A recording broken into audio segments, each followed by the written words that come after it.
Yop tout le monde, c'est Goldgame.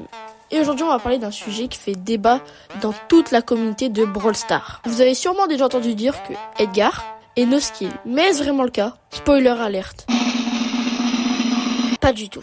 Avant de plonger dans le vif du sujet, qu'est-ce qu'on veut dire par no skill? En gros, c'est quand un perso est facile à jouer et ne demande pas de talent particulier. Mais est-ce que c'est vraiment le cas pour Edgar? On va voir ça ensemble. La connaissance du jeu et le timing. Edgar, avec ses sauts et ses attaques rapides, demande une très bonne compréhension du jeu. Sauter au bon moment pour éviter les attaques ennemies et utiliser ses capacités pour retourner la situation en sa faveur. Ça demande un sacré timing. On va regarder quelques exemples. Comme vous pouvez le voir, Buzz va utiliser son ulti, mais heureusement, Edgar utilise son ulti pour l'esquiver, ne pas être paralysé et pouvoir le tuer. Vous voyez ? Ce n'est pas juste appuyer sur un bouton et espérer le meilleur.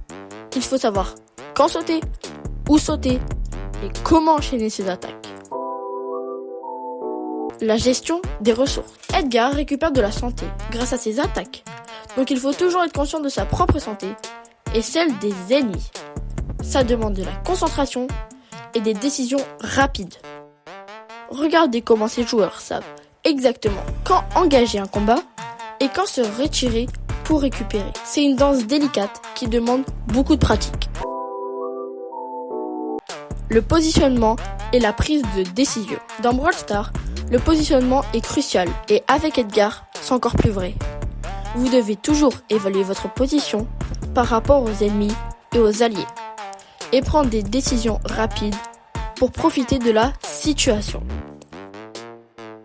Vous voyez, c'est une question de prendre les bonnes décisions à la seconde près.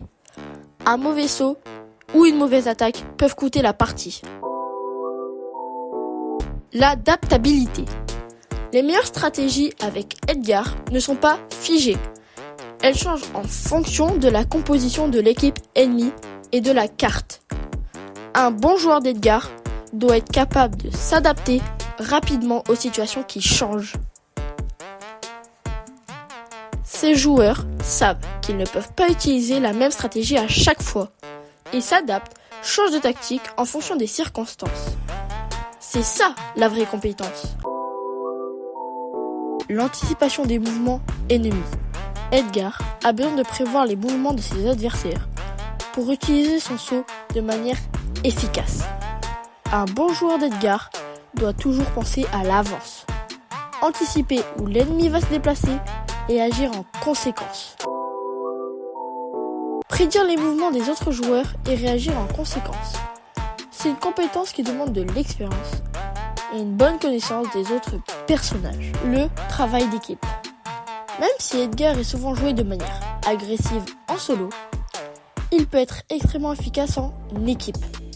Savoir quand soutenir ses coéquipiers, quand prendre des risques pour sauver un allié ou capturer un objectif.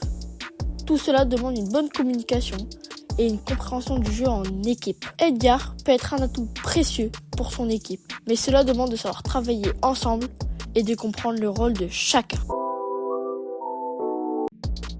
L'utilisation des gadgets et Star Power.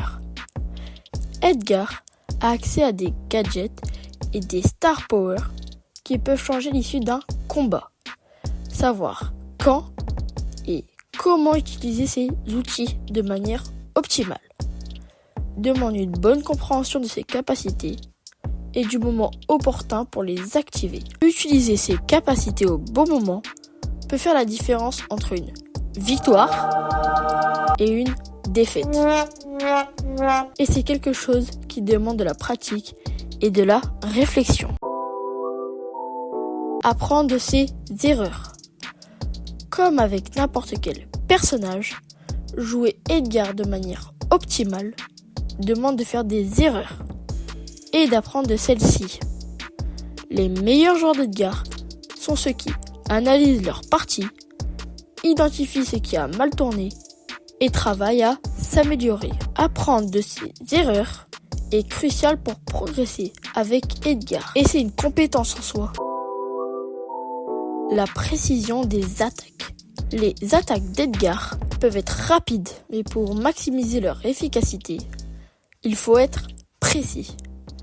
Chaque coup doit être porté de manière à toucher l'ennemi et récupérer de la santé.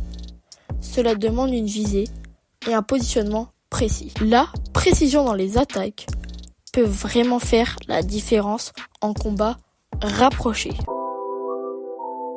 La gestion de la pression. Edgar est souvent au cœur de l'action, ce qui signifie que les joueurs doivent être capables de gérer la pression intense des combats. Savoir garder son calme, prendre des décisions rapides et rester concentré sous pression, c'est essentiel. Garder son calme sous pression et prendre les bonnes décisions, c'est ce qui distingue les bons joueurs d'Edgar et les grands joueurs d'Edgar. En conclusion, dire que Edgar est no skill est vraiment simpliste. Ces mécaniques de base peuvent sembler simples, mais maîtriser Edgar demande une compréhension profonde du jeu, un excellent timing et une bonne gestion des ressources, un positionnement précis et une adaptabilité constante. Alors, la prochaine fois que vous entendrez dire que Edgar est no skill, montrez-leur cette vidéo. Et surtout, n'oubliez pas, peu importe le personnage, c'est toujours le joueur derrière qui fait la différence. Merci d'avoir regardé. N'oubliez pas de liker, partager et de laisser un commentaire sur ce que vous pensez d'Edgar. À la prochaine.